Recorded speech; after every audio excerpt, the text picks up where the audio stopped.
Equipo, una guerra arancelaria, una guerra comercial que decías castiga a Elon Musk, pero yo creo que castiga a todo el mundo, ¿no? O sea, es un impuesto al final. Ten en cuenta que un arancel es un impuesto. Cuando Trump, ¿esto quién lo paga? Lo paga el ciudadano americano. Cuando Trump dice, voy a subir los aranceles, pues por ejemplo, a los coches europeos, ¿no? A los coches, a las piezas que vengan de fuera. Al final, quien lo va a pagar es el europeo. ¿Quién lo cobra? Estados Unidos. Entonces, al final es un impuesto. Está recaudando más, evidentemente. Pues a lo mejor lo que está buscando también es de alguna forma paliar ese déficit fiscal que tienen, pero no está buscando eso, simplemente lo vende como algo de que va a castigar al resto de las economías para que la producción se dirija a Estados Unidos. Eso es una falacia, realmente, porque piensa, por ejemplo, en unas zapatillas Nike. Las zapatillas Nike en Estados Unidos van a costar 200 euros, las hacen pues en Vietnam, por ejemplo. Pues bueno, si ahora resulta que Nike decide relocalizar su producción, que no es de hoy a mañana, en Estados Unidos, que tardarás a lo mejor 3 años o lo que sea, pues evidentemente pues un ciudadano americano, si cobra más de 100.000 euros o 100.000 dólares, perdón, entre unas cosas, o el salario con seguridad social y todo son unos 100.000 dólares al año, pues evidentemente no es lo que cobra un vietnamita. Entonces, las zapatillas, ¿a cuánto las vas a tener que vender? ¿Al doble o a 300? Entonces, al final es lo que decimos, es una falacia, porque la producción no se va a relocalizar tampoco allí. Hay muchas cosas que, por ejemplo, con Colombia, que le puso también aranceles. Vale, pues ¿cuál es el déficit que tienes con Colombia? Pues con Colombia tienes el déficit del café. Entonces, ¿qué vas a poner? ¿Las plantaciones de café en Estados Unidos? Vamos a ver, eso no va a pasar. O tema, por ejemplo, de farmacéutica. Pues las farmas producen en Estados Unidos muchas farmas europeas y luego muchas farmas de allí, estadounidenses, tienen las plantas de producción o les producen compañías que están en Suiza y que están en Europa. Eso va ahí con un arancel. ¿Eso qué va a hacer? Subir los precios de los medicamentos. Hay tratamientos que valen 400.000 euros. Tratamientos para esclerosis múltiple de última generación, tratamientos, por ejemplo, para hemofilia y demás, que son únicos, que vas a tener que seguir utilizándolos.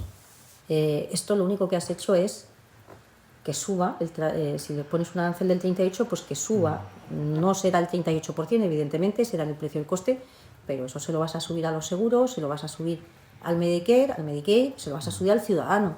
Entonces es absurdo, nadie va a contratar otro tipo de terapia. En todo caso, no accederá a ella, porque esa es la terapia que necesita. Exacto, no solo eso, sino que además es que yo creo que esto, ligándolo un poco con el punto anterior, da la sensación de que está utilizando los aranceles para negociar. Yo creo que nadie se cree que Trump realmente va a encarecer los propios medicamentos a su propia población.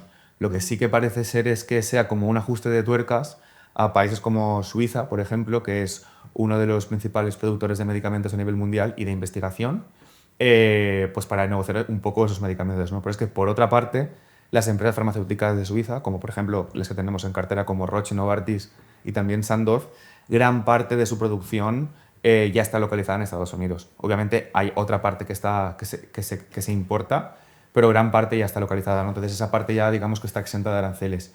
Pero a mí me da la sensación de que Trump está utilizando todo esto, y siguiendo un poco con el ejemplo de Pilar de los medicamentos, como arma para negociar prácticamente todos y cada uno de los inputs que recibe la economía americana y sacar un trato más favorable. Esa es un poco a mí la sensación que me está dando todo esto.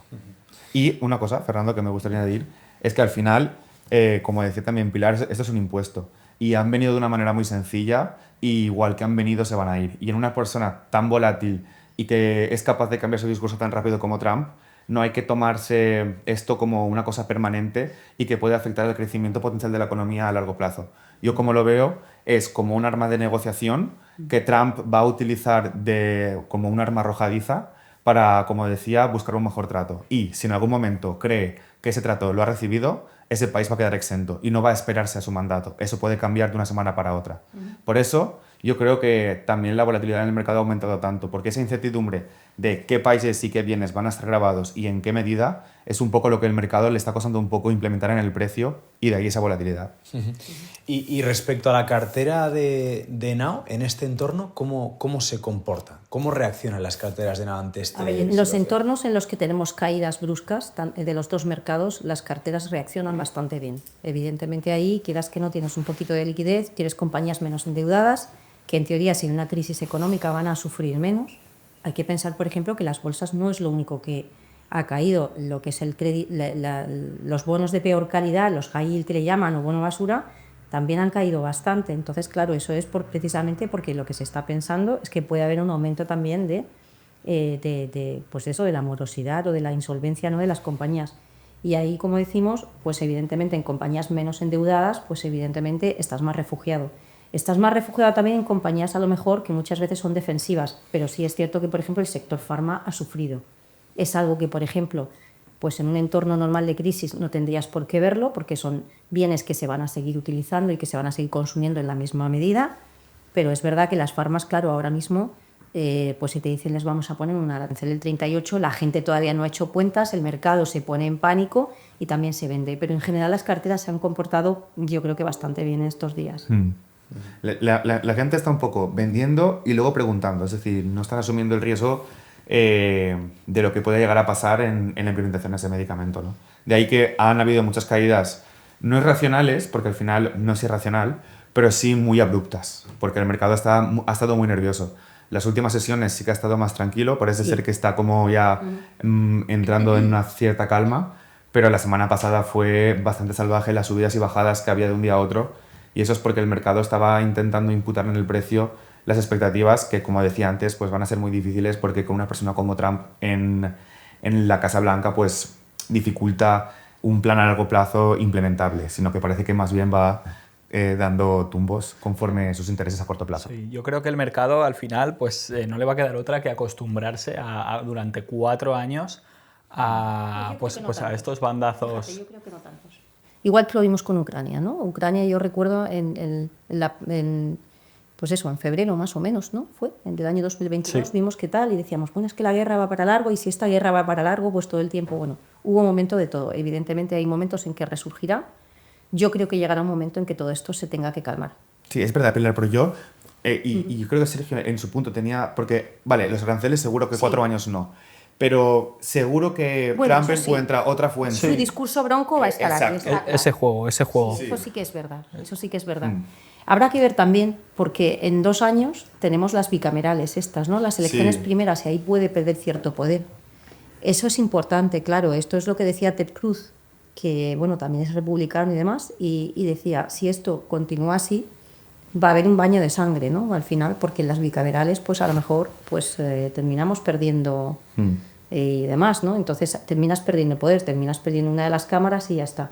Sí. Entonces ahí esa cita es importante. Muy importante. Y la semana pasada se dio una conjunción de situaciones bastante anómala, y es que por una parte tenías los rendimientos del bono del tesoro aumentando, por otra parte el dólar cayendo y por otra parte la volatilidad subiendo. Intento centrar todo esto. Cuando la volatilidad sube, que suele ser en momentos de caída del mercado de renta variable, de acciones, los inversores suelen irse a activos refugio, como puede ser la propia divisa americana o el bono americano. Pero eso no sucedió. Lo que sucedió fue una venta masiva de activos denominados en dólares, como refleja la subida de TIRes, que cuando baja el precio te sube la TIR, por tanto, al bajar el precio significa que han estado habiendo ventas. Por otra parte, eso se refleja también en la divisa, el dólar refrendado a una cesta de divisas cayó en precio, y por otra parte aumentó la volatilidad, es decir, aumentó la incertidumbre sobre la rentabilidad futura en el mercado de acciones de renta variable, ¿no? Esas 3 condiciones son insostenibles a largo plazo y muchísimo menos a medio plazo. Entonces, hay un momento en el que la administración Trump va a tener que entrar en carril, porque sostener una política fiscal y teniendo un bono del Tesoro a 10 años disparado en TIR es insostenible, y más en un país tan endeudado como Estados Unidos, que depende de tanto de refinanciar su deuda y de emitir deuda a unos tipos de interés normales. Entonces, ahí la Casa Blanca tiene un techo de cuán agresiva puede ser en su discurso o no. Correcto. Y cuando llegue un momento, si es que llega, que el bono americano se dispara mucho en rentabilidad, yo estoy seguro que por tanto aumenta cuán caro te financias. Yo creo que ahí va a haber un momento en el que la administración de Trump va a tener que tranquilizar un poco su discurso, como ya hemos estado viendo esta semana. Eso lo saben, igual que también saben que si empiezan a poner aquí aranceles masivamente a todos los países, pues eso lo va a pagar el consumidor y lo va a pagar la empresa estadounidense, va a tener inflación y cuando hay inflación el Banco Central siempre tiene menos margen de maniobra para bajar tipos, porque los tipos, bajarlos es estimular la economía y calentar la economía. Si los precios ya están, digamos, congestionados, el riesgo que tienes es que la economía se vaya a recesión, pero que tengas lo que los economistas decimos estanflación, que es tener inflación en una etapa de recesión. De manera que el Banco Central pues, no puede, es contraproducente que actúe inyectando liquidez en el sistema. Sí, además hay varios efectos indeseados. Aparte de la pérdida de credibilidad, al final lo que estamos viendo con lo que ha dicho Eugeni, el que tengas un tipo de interés más alto, el 10 años, como consecuencia de esto, y que el dólar no se esté apreciando, cuando en teoría, la teoría económica te dice que cuando hay aranceles, esa moneda se debería apreciar y se está depreciando, es precisamente porque ya se ha puesto una prima de riesgo a Estados Unidos, un país que nunca jamás había tenido prima de riesgo, ahora ya se puede decir que cotiza con prima de riesgo, pero además de eso, otro efecto indeseado es que las inversiones se están paralizando. El empresario está diciendo, voy a ver, o sea, no solamente no estás atrayendo tal vez esa inversión que tú dices que se te puede relocalizar allí y demás, no va a ser tan rápida. Sí que hay alguna empresa que ya tenía planes, por ejemplo Novartis ya tenía planes de plantas allí, ya ha dicho, bueno, pues que iba a invertir pues mucho dinero y tal, vale, de acuerdo, pero esto era algo que ya tenías y ya tienes plantas allí, con lo cual, pues bueno, no es nada nuevo, pero sí que es cierto que hay otras que están diciendo, bueno, yo tengo que ver esto porque tengo que ver que me enfrento a lo mejor a un entorno en el que va a haber menor crecimiento, tengo que ver lo que hago. Entonces, el gran problema para Trump es que se está enfrentando a algo que muchas veces tiras de la soga, no sabes en qué momento se puede romper. Se puede romper. Y luego también, sí que es cierto que por otra parte hemos estado viendo empresas como Apple, que está cambiando la localización de su producción, o incluso AMD, que anunciaba que esta mañana que va a empezar a producir sus GPUs con TSMC, pero en Arizona. Y va a ser la primera vez que produzca sus chips en Estados Unidos. Es decir, en cierto modo sí que se está viendo un traspaso de producción del sudeste asiático a lo que viene a ser Estados Unidos en el país, pues en el interior, ¿no? Pero yo creo que eso tiene un riesgo. Y es que, vale, está muy bien que a corto plazo, para evitar posibles sanciones del gobierno americano, traspases tu producción al interior del país, ¿no? Pero al final eso lleva a un encarecimiento de productos. Y las empresas siempre buscan la manera de hacer más eficiente su producción. Esto, a regiones como Europa, lo que puede desencadenar es un desligamiento de acuerdos históricos con Estados Unidos desde hace más de 80 años para virar hacia otro tipo de países, como puede ser China en este caso, ¿no? Sí. De hecho, hoy venía ya una noticia en el Financial Times que Trump amenazaba a Europa a elegir entre la tecnología de telecomunicaciones de Estados Unidos frente a la de China. Esto salía esta tarde a las 3. Y claro, ya está poniendo a tesitura un poco a Europa de decir, que aunque yo os pongo aranceles, no os va a quedar más remedio tal vez aceptarlo, porque romper una parte del trato no puede ser. O lo compras todo o no.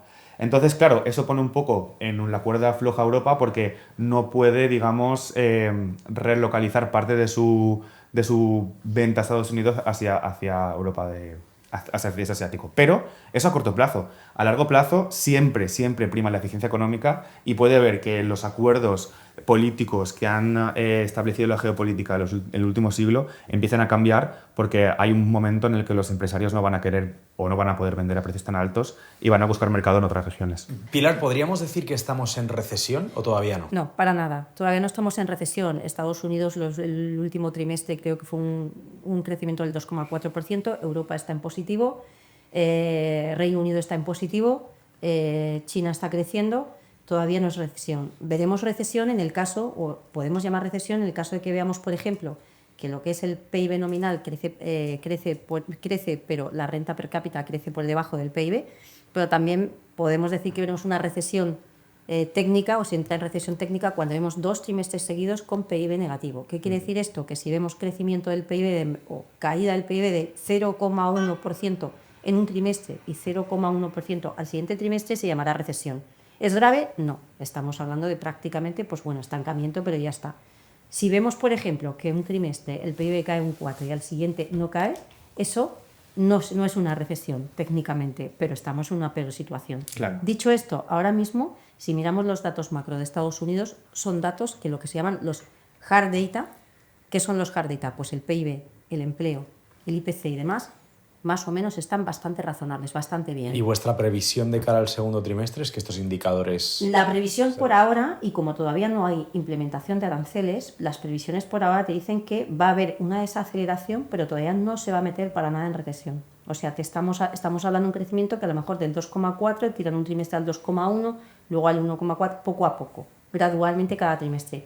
Pero los analistas yo creo que todavía no han puesto en sus valoraciones, por así decirlo, en su escenario, en los escenarios que contemplan todavía no han puesto todo lo que es lo más duro a lo mejor de lo que podría pasar Totalmente. si esos aranceles se ponen en práctica y la inflación, pues por ejemplo, te sube, que sería lo razonable más o menos en torno al 5%. Ahí sí tendrías crecimientos no, tendrías estancamiento de Estados Unidos.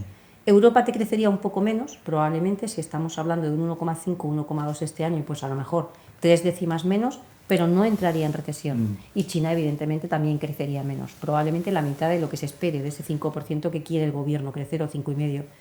Pero esto ya, como decimos, son futuribles porque todavía no hemos visto la implementación de los aranceles. Claro, y en las valoraciones de las compañías, una métrica muy utilizada en el mercado es el PER, que es lo que cotiza la acción y por el beneficio por acción. En ese beneficio por acción aún no está imputado el coste del arancel que pueda tener sobre el mismo.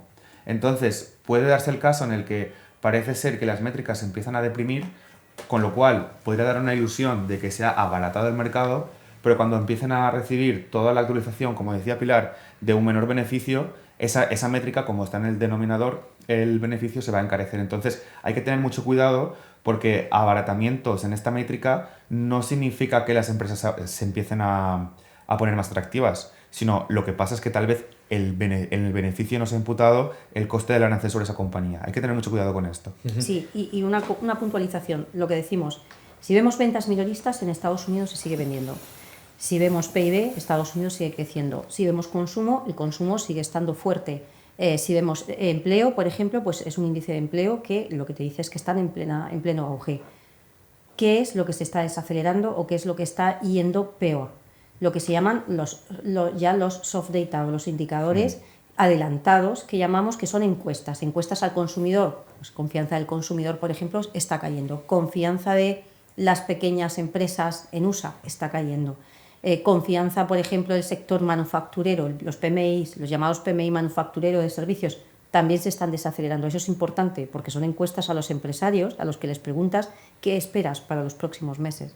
Y te están diciendo que esperan subida de precios, lo cual hace que estén pensando que van a vender menos a lo mejor y que desde luego pues van a contratar menos o incluso van a despedir gente, ¿no? Sí. Entonces ahí eso sí que es importante. Y luego es muy importante también el sentimiento del consumidor. Eso es importantísimo porque al final lo que mueve gran parte de la economía es el consumo minorista.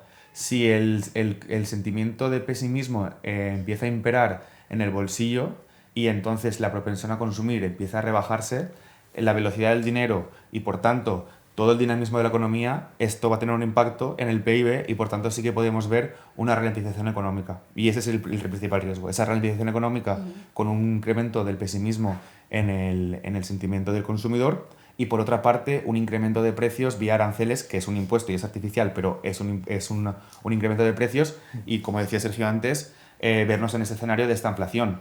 Con lo cual pondría a la Fed en una situación totalmente un poco contra las cuerdas. Claro. Totalmente. ¿Qué puede hacer la Fed en esta situación? ¿Es realista pensar que pueden seguir bajando tipos? Sí, en mi opinión, la Fed tiene un objetivo dual, que es el crecimiento económico y el pleno empleo.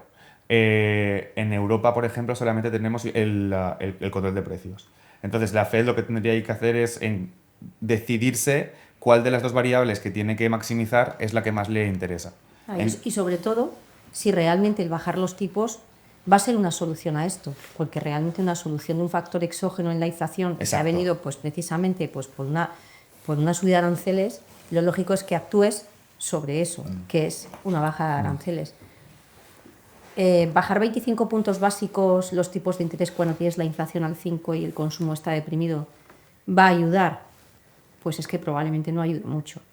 Ahí también hay que verlo. Y ¿cuándo actuará la Fed? Lo cierto es que los analistas están diciendo que va a haber por lo menos 3 bajadas de tipos este año de 25 puntos básicos, que puede terminar el tipo de Estados Unidos en el 3,75, 3,5 más o menos. Yo creo que la Fed, si actúa, será cuando vea datos muy malos. No lo sé, a lo mejor no, porque evidentemente primero yo creo que también va a esperar Sí. a que Trump a lo mejor haga algo. Claro, Sí. totalmente. De hecho, bueno, ese mandato dual, que es el control de precios y el crecimiento económico de la Fed, ya lo vimos un poco cuando empezó a subir el índice de precios. Digamos que renunció a un potencial mayor crecimiento económico para controlar la inflación, porque en ese momento la variable más estresada era el incremento de precios. Entonces, en el escenario, como decías, que qué crees que hará la Fed, pues esto al final sería que la Fed pondere cuál de los dos mandatos duales está más estresado y hay en consecuencia. Pero bueno, de momento el mercado descuenta 3 bajadas de 25 puntos básicos hasta final de año. Sí.